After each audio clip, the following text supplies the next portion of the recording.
What's up, dudes? It's Molly. I was just channeling. I was taking a break, kind of getting going on Starseed transmissions, and Spirit said, explain, we're getting back to systematic poverty. Somebody may have watched, there's a really informative video that Peter Santinello does. He's got a great channel here on YouTube. I don't know him. I don't have any affiliation with him. But his videos are amazing. He goes into communities that just may have stereotypes about them and just interacts with the local community. And pretty much 100% of the time, the people are totally fucking cool. Yeah. So I'm sure he meets some jerks and stuff like that. But there's this really eye-awakening, Pennsylvania might mean something, video where he walks around Kensington, and I feel like I just want to, my lips are dry. Okay, so much better. He walks around Kensington and it's just riddled with in-your-face drug addiction. And so that's an example of the left, since we've been kind of talking about politics maybe a little bit. I try not to get too political in my channel. For the record, I'm right down the middle, left of center. Where the left has gone so far left with that, it has become terrible enabling. And now there is this like complete other world that some people don't even know exists, but it for sure exists. And so Spirit wants to talk about the mix-up between bureaucracy, between systematic poverty, between redlining. All right. Somebody might be brainstorming ideas or something. So, redlining. Redlining is a technique, how I understand it, is a technique that used to happen. I don't think it technically happens anymore. Where a major city would say, here's where we've decided the ghetto is. And literally take out a map and like shade in a red part. This is where we are going to keep kind of the poor people wrangled over in this part of this city. But this city becomes a red line city, and this is how they keep people there. And that means any business that may want to come into that part, we'll just call it the ghetto, that wants to come into the ghetto, cannot get business insurance. The insurance companies say, no, that's too bad of a neighborhood. We will not insure any businesses that have been in a red-lined neighborhood. So now they've got it so it is always more expensive to be poor than to be wealthy. And so now they have it where this is how food deserts happen. And so what a food desert is it's a place, and most likely impoverished community or underprivileged community, doesn't have a major grocery store anywhere around it. And most of these people don't have cars, and they may travel by bus. And so it would take a really long time to get to a grocery store, and a pain in the ass. And so these people buy their groceries at bodegas or corner markets, where groceries are more expensive, and they're not as, of course they don't have, it's not like they got Whole Foods pickings over at the bodega. So they're paying more for their groceries, Some of the only stores that may come into these sort of communities often have dollar on the name. Family Dollar, Dollar Tree, Dollar. Yeah, because if for example, say the whole place gets looted and whatever, that merchandise is very inexpensive. That business is taking a gamble if they can't get insured to still open up in that community. Yeah, because if they do lose everything, it's not that huge of a merchandise loss. If the Dollar Tree burns down, yeah, the Dollar Tree owner isn't really out that much money. So these communities are kind of stuck there, spending more and more money. All right. So now Spirit wants to talk about the welly again.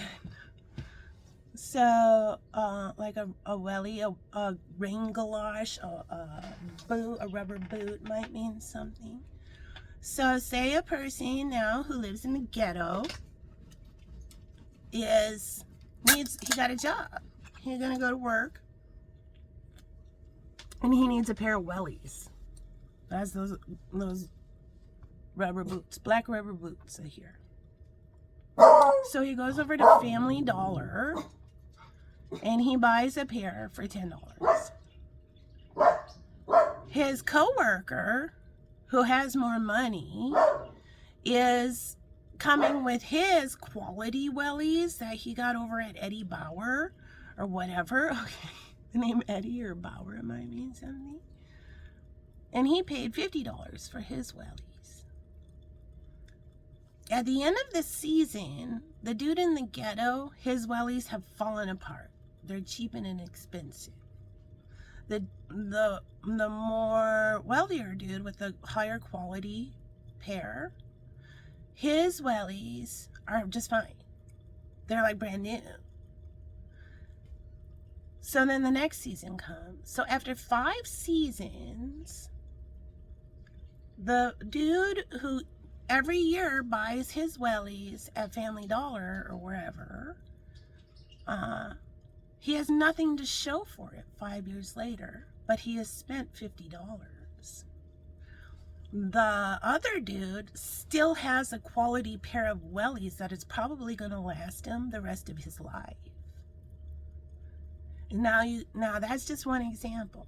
That's everything in these people's life.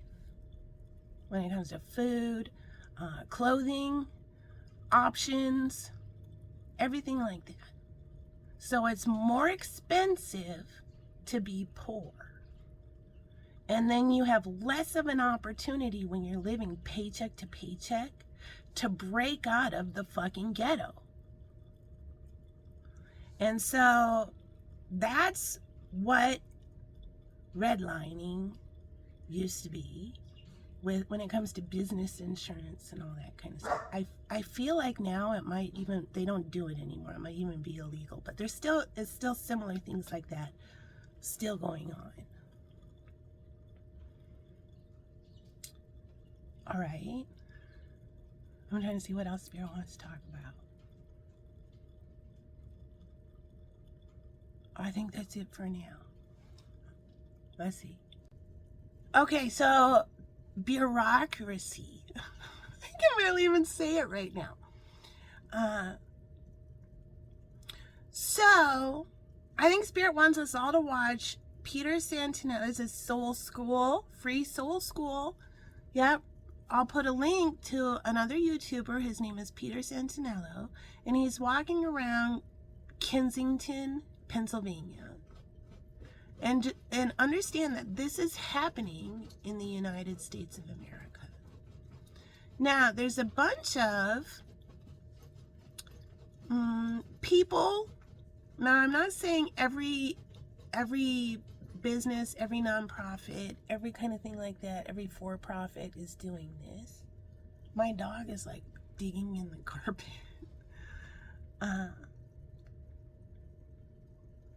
What happens is a bunch of money gets filtered through to help drug addicts, to help people coming out of treatment, like those kind of things.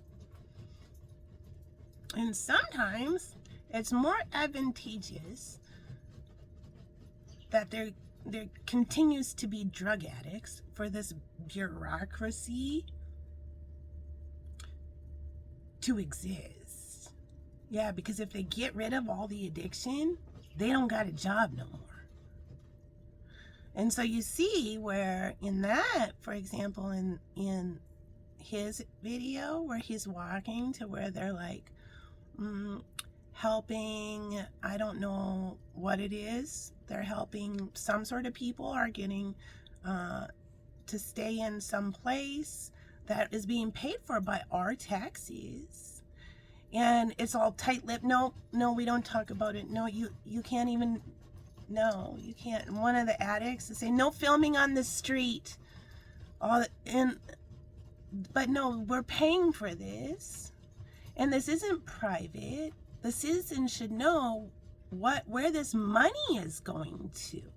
All these different programs and stuff that are all hush-hush and not letting anybody know where the money is going to. And then right out the street are people laying in the street in full addiction and nothing's happening. Like trains, I hear the train station with just hundreds and thousands of used needles just down there.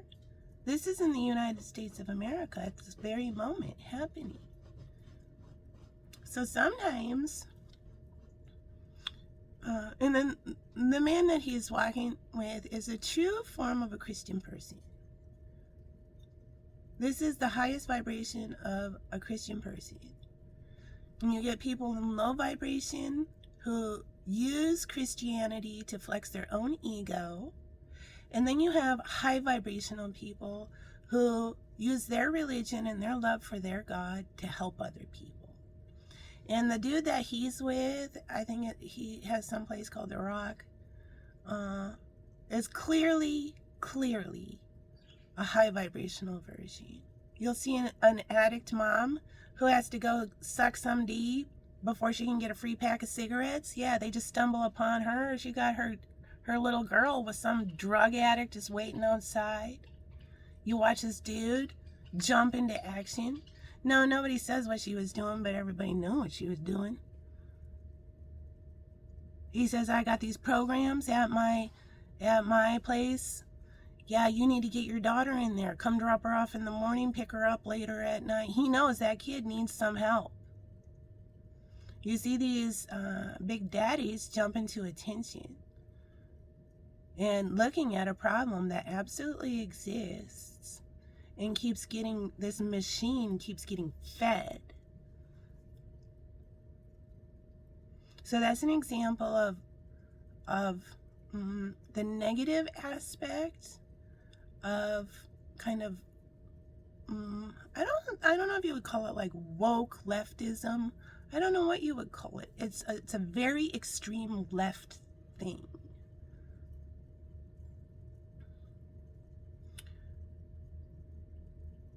Yeah, I think the goal is to get everything more towards a middle ground. All right.